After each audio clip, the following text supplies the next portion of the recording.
Helicopter, helicopter, helicopter. Oh, come on, we've all done that because we're men.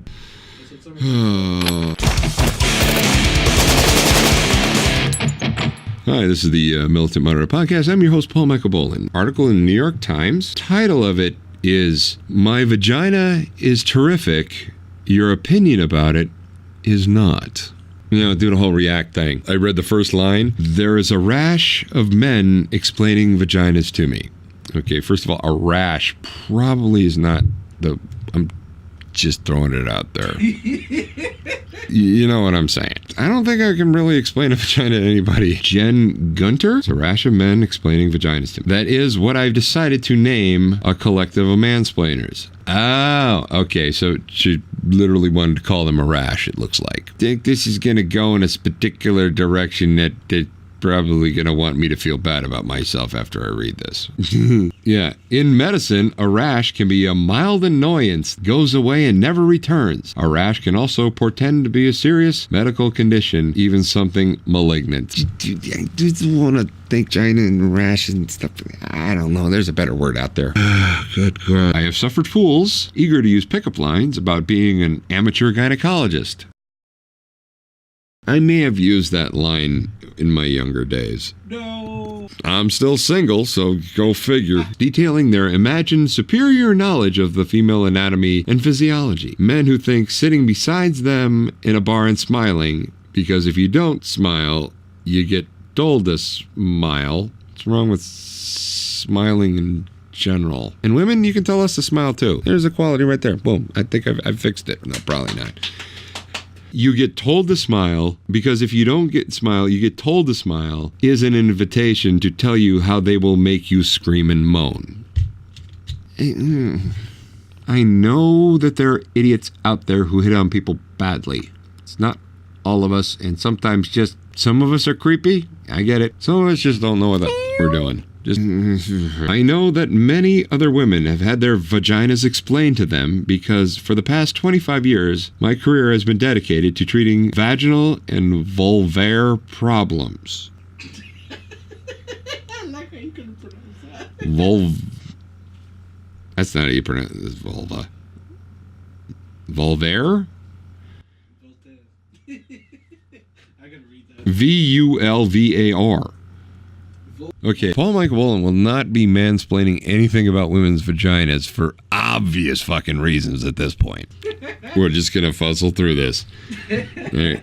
I've listened to women with completely normal exams weep over what have been told that they do not smell or taste correctly, or that they are too wet, or that they are too loose, or they are too gross. A little extra cheese on the taco? Oh. Just men in general, don't think you know what goes on in there. Be happy with what you get. These women all shared something. They were told these things by men. And while I admit this is anecdotal data, my years of listening to secret shame about healthy vaginas and vulvas seems to suggest that it is largely, if not entirely, male partners who exploit vaginal and vulvar insecurities as a weapon of emotional abuse and control. But it was the Vicks Vapor Rub that put me over the edge? No. Around the internet, this is from the article, this is not me. Around the internet, I am known as the gynecologist who debunks unnecessary and often harmful vaginal trends. Is this like the dirtiest thing that I've read? And you should see some of the crap I read. Some of those trends: vaginal steaming, douches, glitter, tightening sticks. What the fuck? No. These are all born from the same need to tame the normal female genital tract, whether these products are sold by big companies or Etsy. That's a category on Etsy? So many things wrong with this. The Japanese vagina stick has been designed to tighten and cleanse the vagina and has been used and treasured for centuries by women in Asia, and I thought I was going to learn something today. Turns out I don't know shit. Whether sold as medicinal in drugstores or marketed under the guise of natural and artisanal brands like Goop, which is the Gwyneth Paltrow's thing. The intent is the same: to monetize intimate fears about intimate places. The idea is to profit from our society's inability to have public, non-sophomoric discussion. Well, you're going to fail on that one. You can take the ding-ding.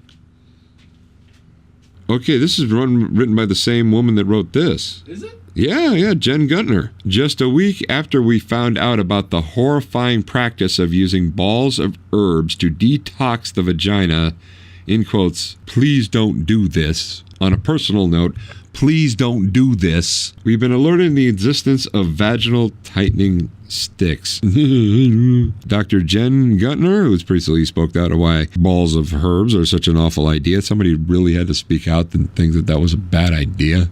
You said balls. On her blog, she posts, don't use a Japanese vagina stick to tighten your vagina. Okay?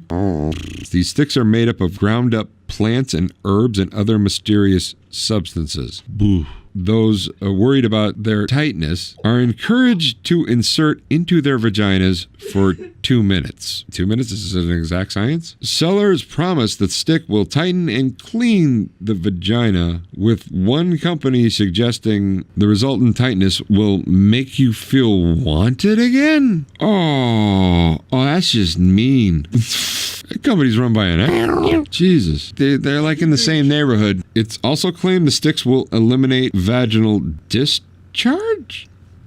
Well, I'm thinking something's going in and it might just I think there's going to be a discharge just getting the damn thing out. I'm just saying. Okay, and there's a bit of science here. And at this, we will remind everyone that once again, that the vagina is a self-cleaning, self-regulating, and a generally wonderful thing. This is a statement I can absolutely get behind. It's not supposed to be a pencil narrow suction cup, and most definitely not to be a discharge-free. Discharge is part of the cleaning process. It doesn't really say exactly what these people think. I don't want to create a thing, but when it comes to weird, pervy things, the Japanese kind of cornered the market on that one. And then we may look weird to them, but we're clearly not the weird ones.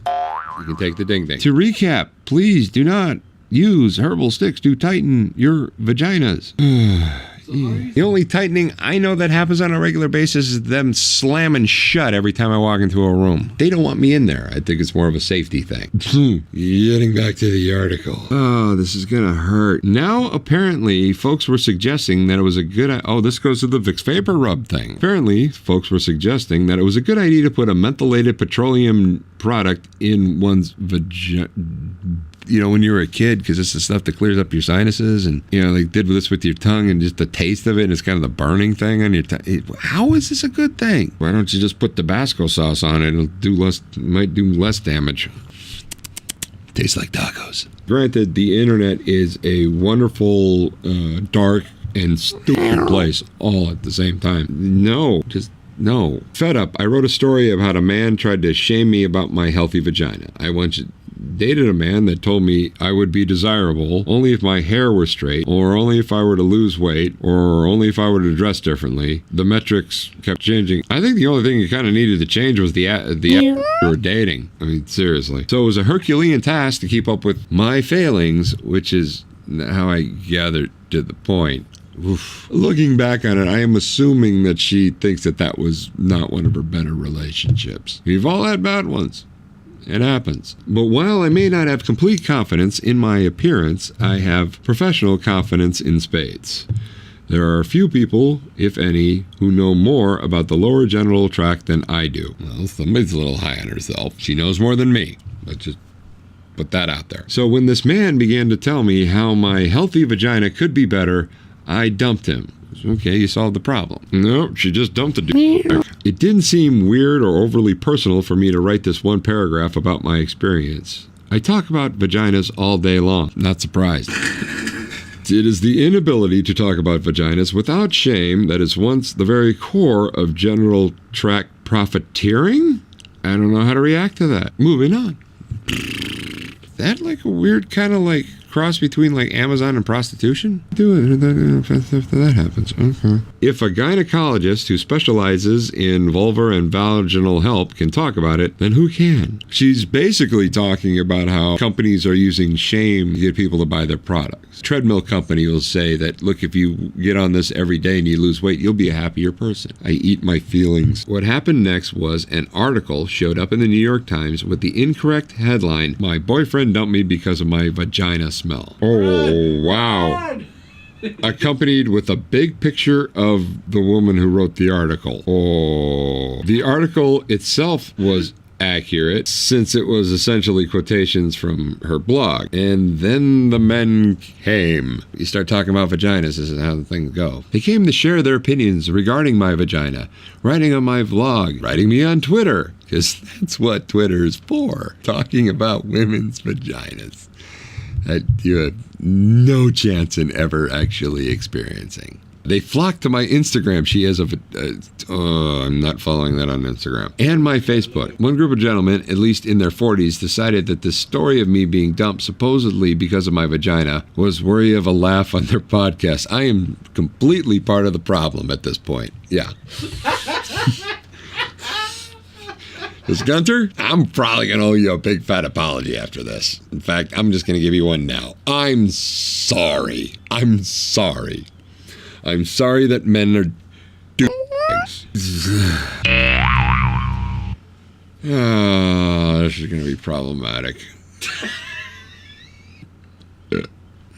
Okay, my producer wanted this to come back and make another appearance on the vlog. Okay, oh, yeah, I guess I'm part of the rash now. We're not even on there. As far as I'm concerned, her vagina is perfect. I will never see it. This is a minefield. More men sought out to explain vaginas to me. They gave me false information, how to clean them up and prep them. For men, of course. Or women, or... Oh, I'm not going down this road. Okay. Oh, we're going to reel that one back.